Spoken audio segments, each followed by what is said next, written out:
Hello and welcome to Chapter 11 of the Big Girl School Book Club, and we are studying Picture Perfect Practice by Roberto Valenzuela, if you're just joining us. The chapters don't necessarily build on one another, so if you're just finding this right now, go ahead and jump into Chapter 11. Then you can go back and restart with Chapter 1, or you can go in and out at whatever rate you want to. I've got all the videos posted on IGTV, and I also have them on YouTube. So you can just search the Big Girl School and you'll see those there. And what I like to do is I like to go through the chapter and then I like to supplement what he shows us with some of my own pictures and describe kind of the elements that he's describing. He uses a lot of wedding photography, so I try to use them with and without people so that if you don't have people subjects, you don't feel like you're left out of this book club. But the whole idea is that you're training your eye to see things a different way or to see things that you wouldn't have noticed before. So you'll see with framing, framing is a technique that just draws the viewer's eye to whatever you're trying to focus on by putting either an actual literal frame around it or you're using different elements to sort of frame in the subject. But you can think about it a lot like a picture frame that you use in your home. So when you go to look for it, you look for something that complements the photo, that looks attractive, but it doesn't take away from the actual subject or the photograph. And that's the same thing that you want to do when you are doing this in photography. And I say this all the time, but if you watch TV, you're going to see this technique used a lot. And we're actually repeating a lot of things that we've already learned in the geometry chapter, reflections chapter, parallel lines chapter. There's so many things that we use over and over again in this particular chapter. So let's go ahead and we'll jump into the examples and we'll talk a little bit more about the chapter itself. Okay, so the first thing I did was I went back through some of the previous chapters and I looked at some of the previous examples we used for other things, and I thought I would just go through this right here. So you can see in this particular example, I have framed her using a rectangle. So again, this came from chapter 1, geometry. So a lot of this overlaps. You'll notice that very quickly. Again, another triangle. We're framing him with a triangle. So this is the geometry chapter. Here we are framing her with parallel lines. That was, I think, chapter 2 or 3, was using parallel lines. And so we've placed her right between the rails, so it gives the idea that we're peeking through and we're looking at her. Here we did a chapter on reflections, but you can see that we're using framing and we're using geometry and we're using reflections. So there's a lot of things that overlap in all of these chapters, but you can see that the reflection is framed right in the center of the square. And here, again, here's a frame using symmetry. It's using silhouettes, but you can see that the arch of the church is framing the two silhouettes walking down the lit hallway. So you can see how that all kind of comes together to bring your eye to the two silhouettes right here. Now, I was going through my London pictures, and apparently I liked the framing technique a lot when I was in London because I found quite a few examples. But here, you know, we're just walking down the sidewalk, and this sort of like an arch. This arch sort of framed the scene out past it. So it made it a little bit more interesting than just showing the sky and all of this. The frame gave it a little bit more visual interest in this particular case. Here we were at the Tower of London and we were looking at the Tower Bridge, but we're looking at the Tower Bridge through the archway of the Tower of London. So you can see I kind of lined it up. Here I've got the arch and the Tower Bridge lined up here, and it takes your eye right to the bridge, so you know exactly what you're looking at. Now here's an interesting example. So here I'm creating a frame with the doorway.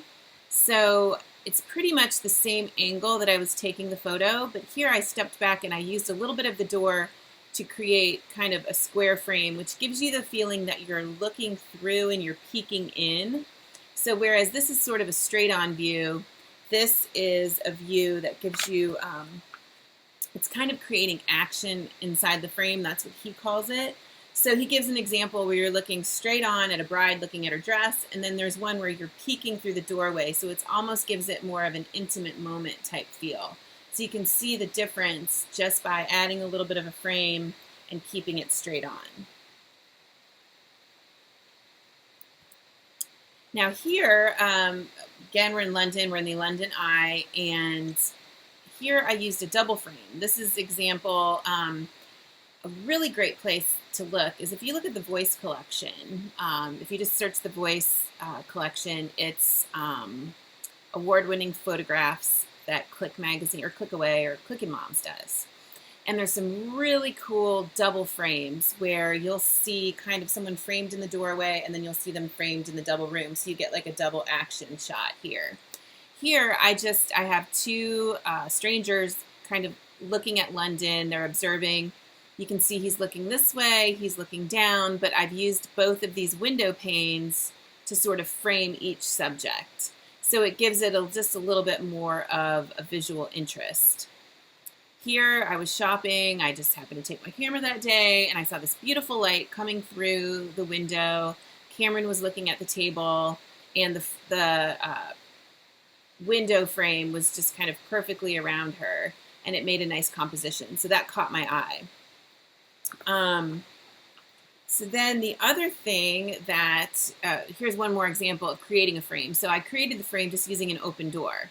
So she opened the door. Again, we have some parallel lines here. It created a frame around her, and it brings the viewer right to her cute little face there.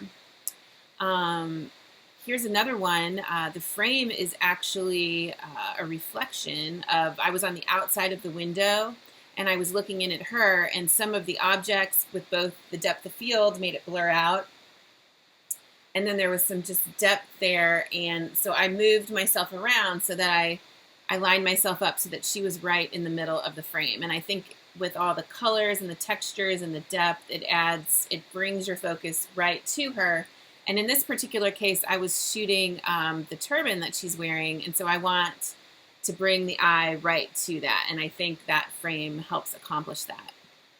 Now, one of the things that he talks about is using natural frames. And so here I just shot through, my kitty cat was sitting in the leaves, in the flowers, and so I got down, I had a really low aperture, and I shot through the leaves, and I just used this natural frame to bring attention to his cute little face and his pretty eyes and his little whiskers there. So your eye goes straight there, and that's the idea of using a frame to bring attention right to your subject.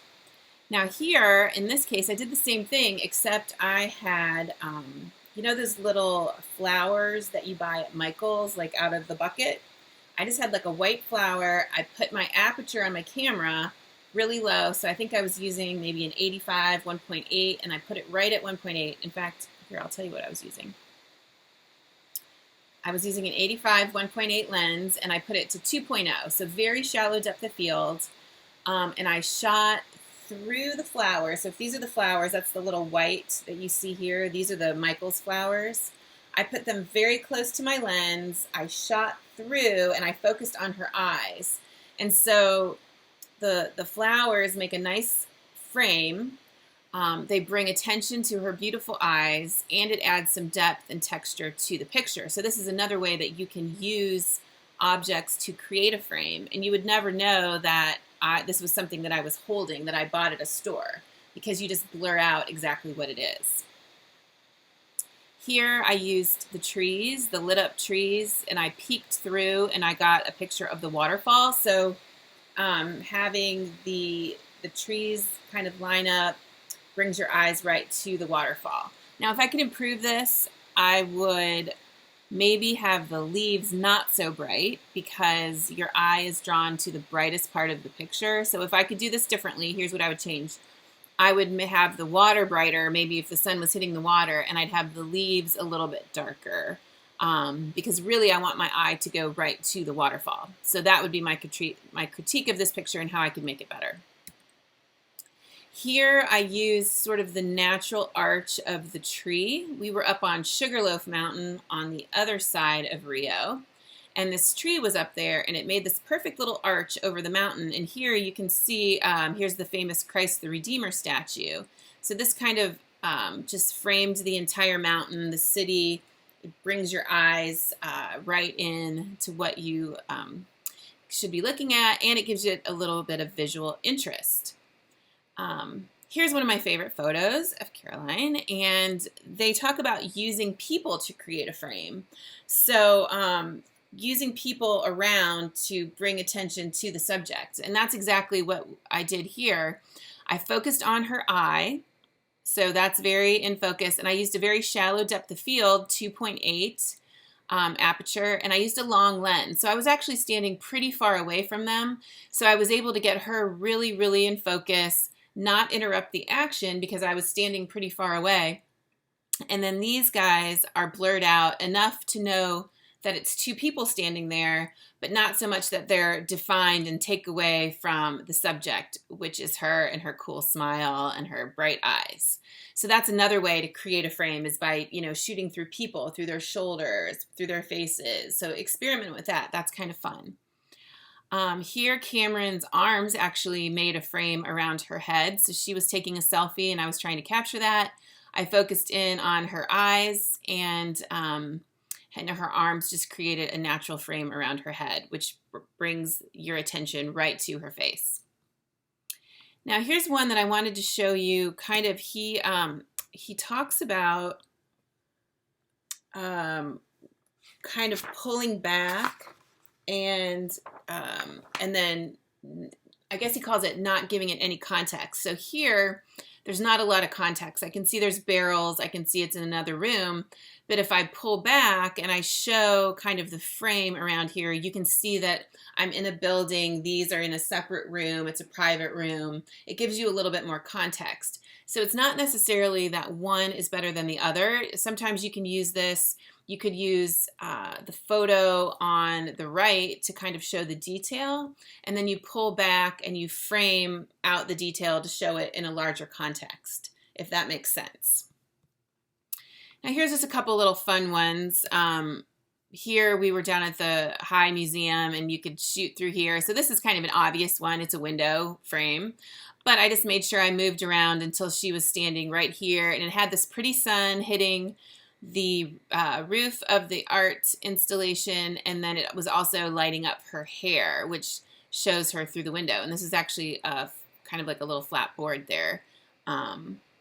So that was something fun. And then one day I was just walking through the woods, and I saw this arch of leaves with the light. It was backlit, and it silhouetted the deer. And I thought that was kind of fun. So this is another way that you can frame your subject using light and natural things. So that's a quick overview. I think framing is pretty easy to understand. It's just training your eye to look for it and then find interesting ways to frame your subject. So I'll be anxious to see what you come up with if you try any items that you buy at a store, or if you use plants outside, or you look for windows or beams or arches. There's no limit to it. So tag us on the Big Girl School on Instagram so that we can feature you, and let us know if you have any questions. Thanks, and I look forward to seeing your photos.